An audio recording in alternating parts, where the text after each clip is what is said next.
Hello ladies and gentlemen, Ryan Hafey with Hafey Digital here. Welcome to day number, what are we on? 8 of 31 days of tutorials.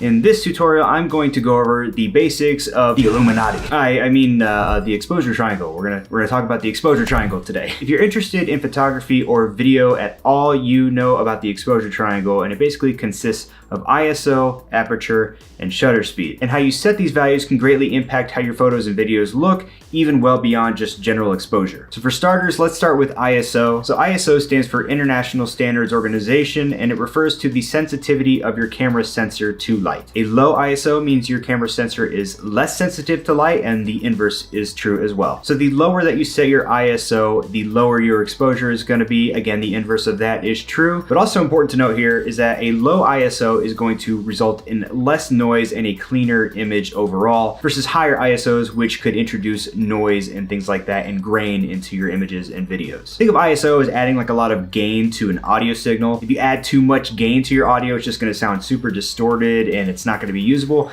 It's kind of the same thing here, only with light. And a typical ISO range for most cameras usually starts around ISO 100 and can go up into the thousands.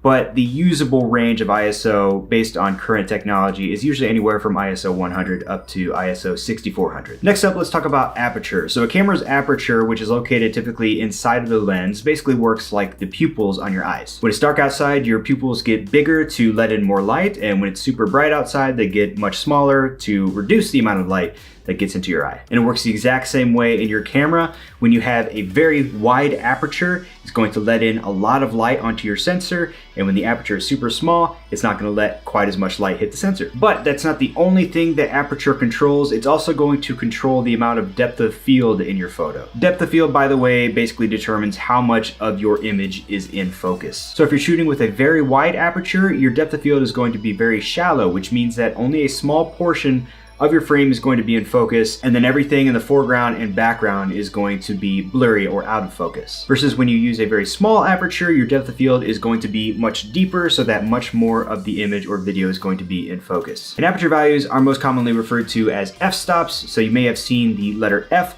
followed by a dash and a number of some kind. And your aperture range on your lens will vary depending on the kind of lens that you have, but they oftentimes start around f2.8 or f4 and go up most commonly to around like f22. The smaller the f number, the wider the aperture, and the larger the f number, the smaller the aperture. And finally, we have shutter speed, and basically shutter speed determines how long light is allowed to hit the sensor of your camera. Shutter speed is typically measured in seconds, or rather fractions of seconds in most cases. So for example, 1/60th of a second, 1/200th of a second. If you're shooting action, you might be shooting at 1/1000th of a second. Or if you're shooting something like astrophotography that requires a long exposure, you might have a shutter speed of 30 seconds. The longer that your shutter speed is, the more light that's going to be allowed to touch the sensor of the camera, and vice versa. Shutter speed also controls the amount of motion blur you have in your images or video. A much longer shutter speed is going to introduce a lot of motion blur versus a shorter shutter speed, which is going to freeze action. So as you can see, ISO, aperture, and shutter speed all come together to form the exposure triangle, but they do much more